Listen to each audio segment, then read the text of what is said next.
Quien quiera frente al mal fuerte mostrarse, en el Señor podrá siempre ampararse, y nada de encontrar que lo haga abandonar su voluntad de ser un peregrino. Puesto que tú, Señor, siempre nos guardas, en gloria una mansión fiel nos preparas. No quiero ya volver al mundo y su placer, me esforzaré por ser un peregrino.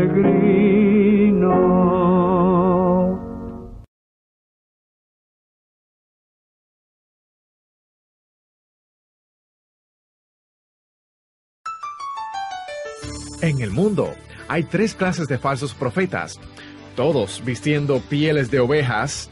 ¿Desde cuándo existen y qué es lo que representan? Existen desde los albores de la historia humana. Caín, el primero, representa a aquellos que pervierten el Evangelio. Creo que todos sabemos quién fue Caín. Juntamente con Abel, fueron los hijos de Adán y Eva. Abel era un pastor y Caín un agricultor. En los 8 primeros versos de Génesis 4, leemos la historia de estos 2 hermanos que presentaron sus ofrendas delante de Dios. Abel trajo de las primicias de su rebaño un cordero sin mancha ni defecto alguno, para ser sacrificado delante de Dios como expiación por el pecado. Caín ofreció a Dios el fruto de sus manos, de su trabajo, de su sudor. Se dice que lo bueno es mejor que lo regular, y que lo excelente es mejor que lo bueno. Y esto tiene su aplicación en todos los niveles de la vida humana, aún en el nivel religioso. Amigos, gracias por escuchar El Amor que Vale. Mi nombre es Irving Ravelo. En la edición de hoy, el Dr. Adrián Rogers, en la voz del pastor Lenín de Llanón, nos entrega la primera parte de su mensaje, Guardaos de los lobos. Por favor, en el Nuevo Testamento busque el capítulo 7 de Mateo. Jesús está hablando y dice, guardaos de los falsos profetas. Y creo que esa es una advertencia muy apropiada para nuestros días. Guardaos de los falsos profetas que vienen a vosotros vestidos de ovejas, pero por dentro son lobos rapaces. Por sus frutos los conoceréis. ¿Acaso se recogen uvas de los espinos o higos de los abrojos? Así, todo buen árbol da buenos frutos, pero el árbol malo da malos frutos.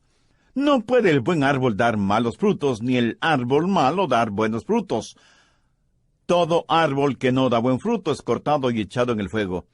Así que por sus frutos los conoceréis.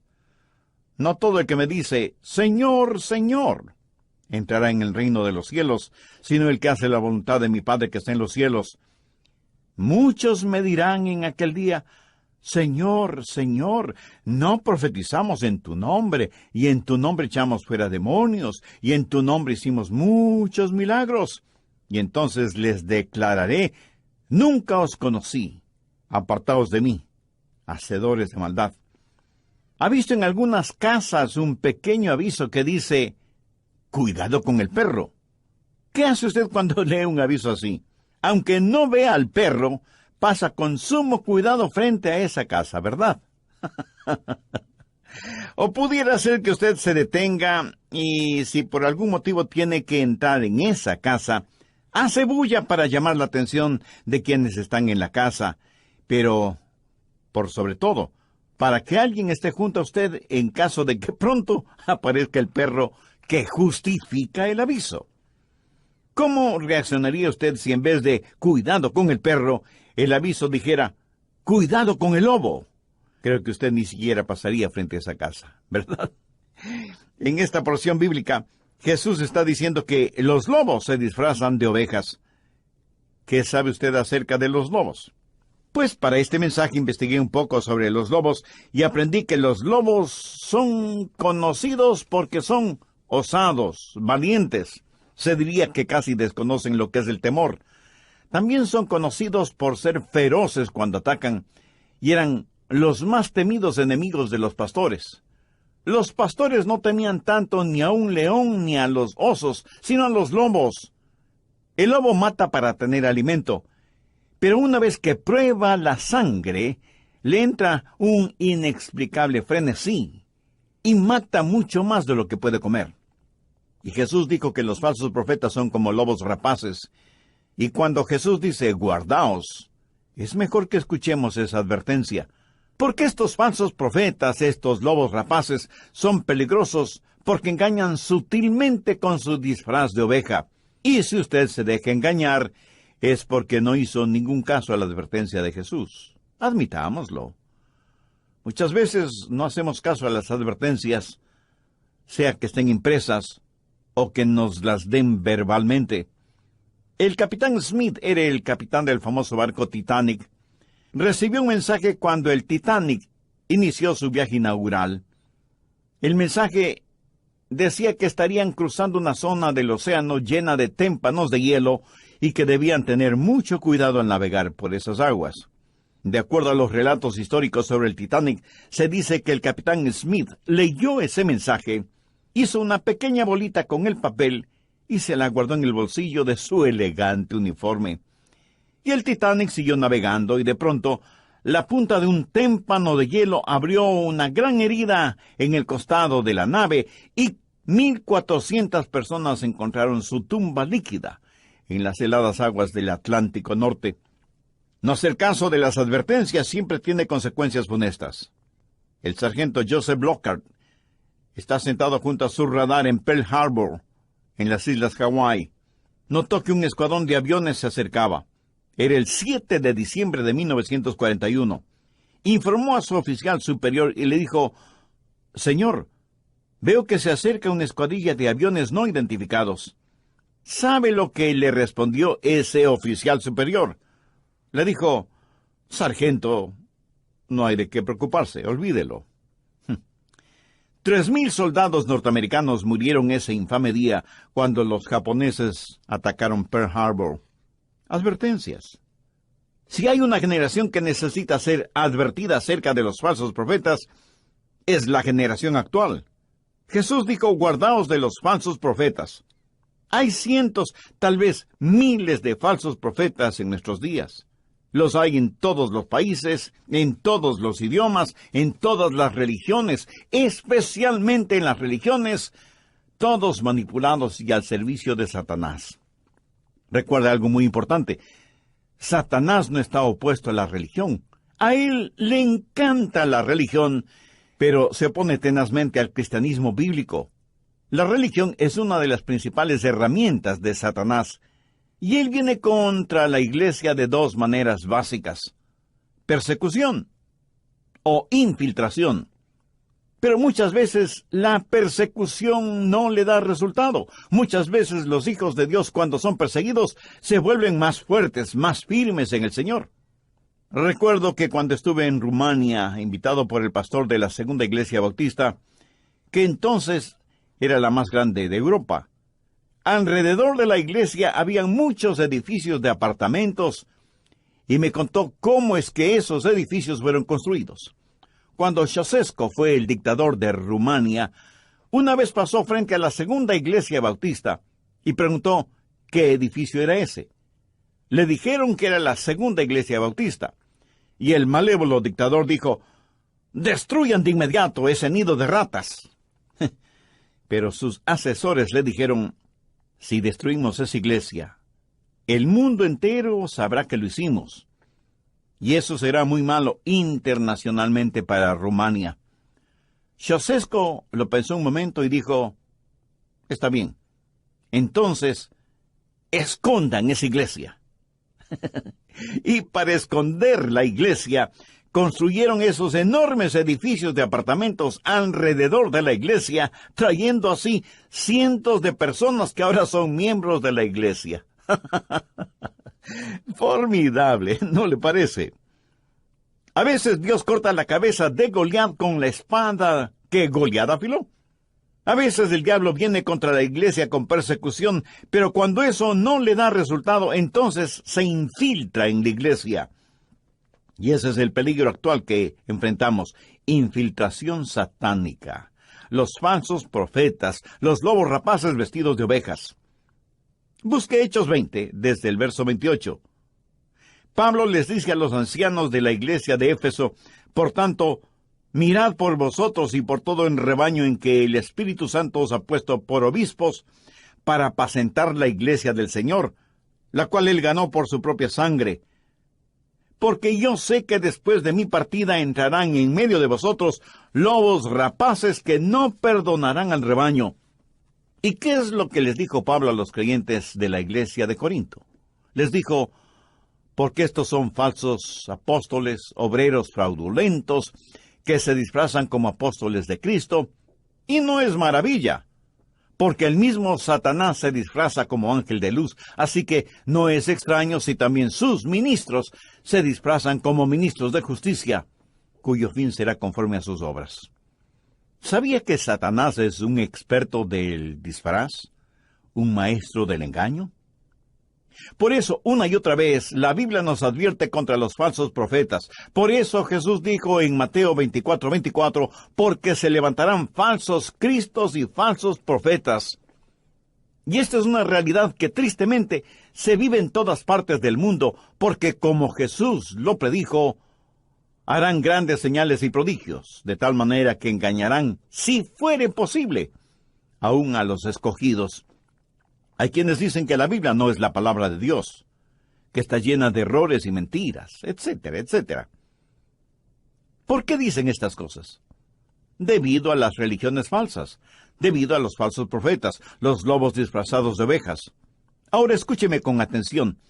Quienes dicen tales cosas en contra de la Biblia, de ninguna manera prueban que la Biblia no sea verdadera. Por el contrario, prueban la autenticidad de la palabra de Dios. Porque la Biblia dice que habrá falsos profetas, falsos cristos, falsos maestros, y si no los hubiera, la Biblia no sería verdadera. Todo lo negativo que dicen de la Biblia, lo único que hace es confirmar y autenticar nuestra fe. Hay 3 puntos importantes que debemos entender de esta porción bíblica. Primero, el disfraz que utilizan. Segundo, los frutos que muestran. Y tercero, el destino que comparten. Bien, veamos detalladamente estos puntos. Primero, el disfraz que utilizan. Vienen vestidos de ovejas, o sea, parecen ser parte del rebaño. Y ese es el disfraz que debemos quitarles para poder ver lo que realmente son, lobos rapaces. Los falsos profetas se presentan en 3 categorías, y Dios nos ha dado la descripción de estas 3 categorías en un solo versículo. Busque la pequeña epístola de Judas, que está antes del libro de Apocalipsis, y veamos lo que dice el verso 11. Y quiero que note que toda esta epístola tiene que ver con los falsos apóstoles, falsos profetas y apóstatas. Judas es una carta de advertencia contra los falsos profetas. Bien, veamos el verso 11. ¡Ay de ellos! Porque han seguido el camino de Caín, y se lanzaron por lucro en el error de Balaam, y perecieron en la contradicción de Coré. 3 clases de falsos profetas, todos vistiendo pieles de ovejas. ¿Qué es lo que representan?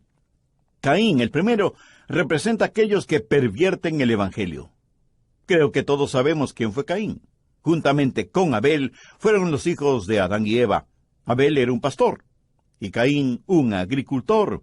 En los 8 primeros versos de Génesis 4, leemos la historia de estos 2 hermanos que presentaron sus ofrendas delante de Dios. Abel trajo de las primicias de su rebaño un cordero sin mancha ni defecto alguno para ser sacrificado delante de Dios como expiación por el pecado. Caín ofreció a Dios el fruto de sus manos, de su trabajo, de su sudor. Así que aquí tenemos a 2 hermanos, 2 ofrendas diferentes que representan 2 religiones y por lo tanto 2 destinos. Abel ofreció lo mejor de su rebaño. ¿Por qué? Porque desde los albores de la civilización Dios enseñó una lección que la vemos reafirmada en Hebreos 9:22, y sin derramamiento de sangre no se hace remisión. Y un poco más adelante en Hebreos 11:4 leemos: por la fe Abel ofreció a Dios más excelente sacrificio que Caín. Es decir, Abel tuvo fe en la sangre. Y esto no es accidental. Es algo fundamental y eterno.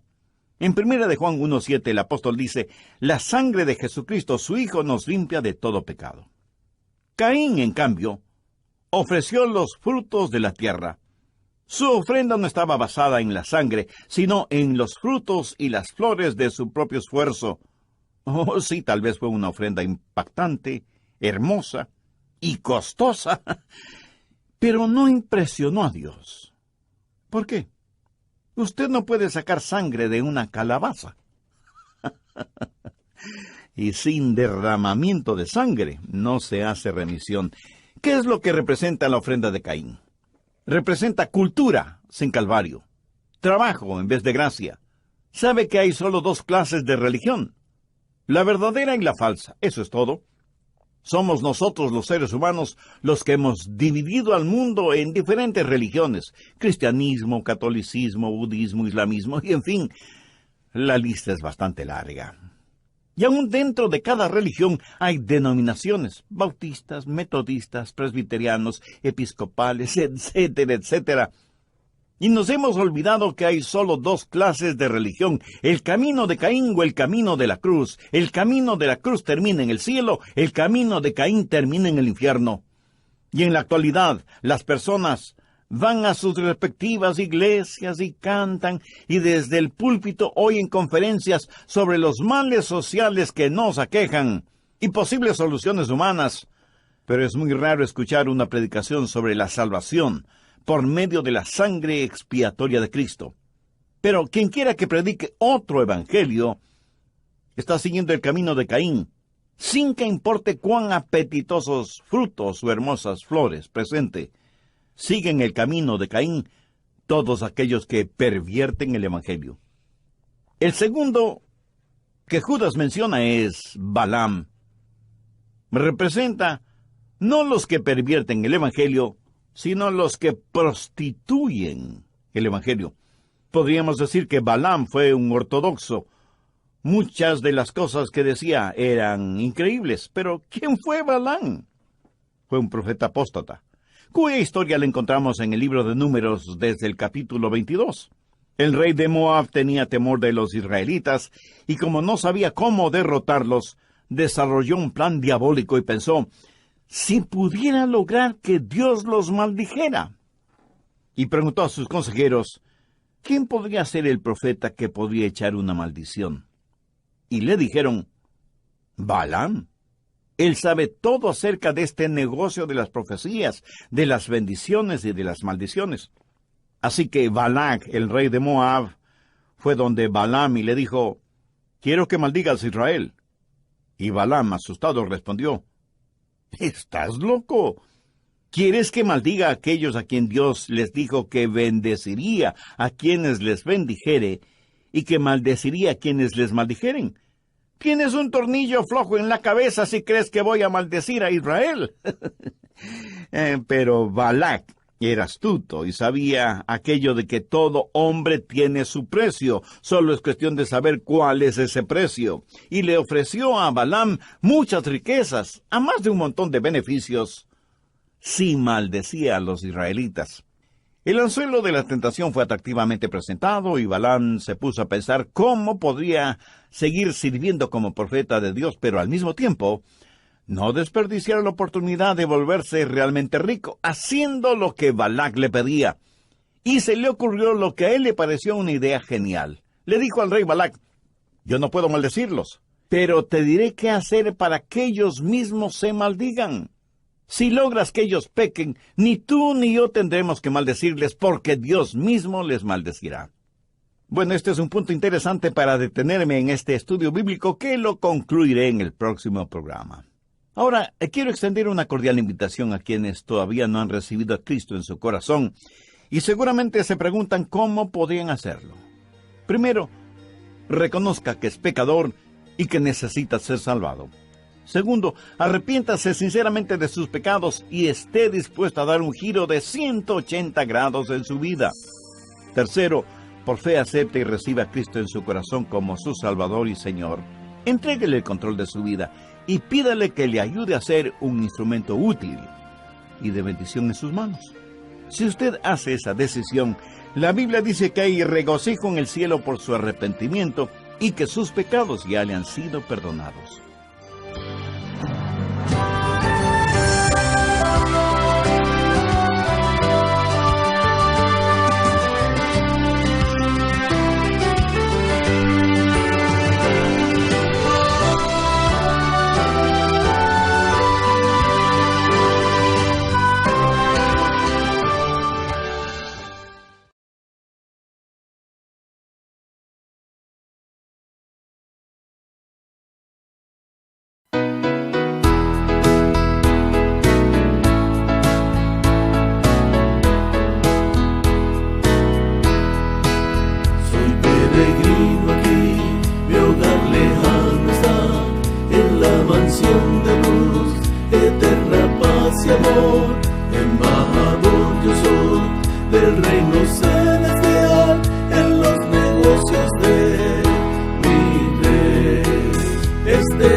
Este mensaje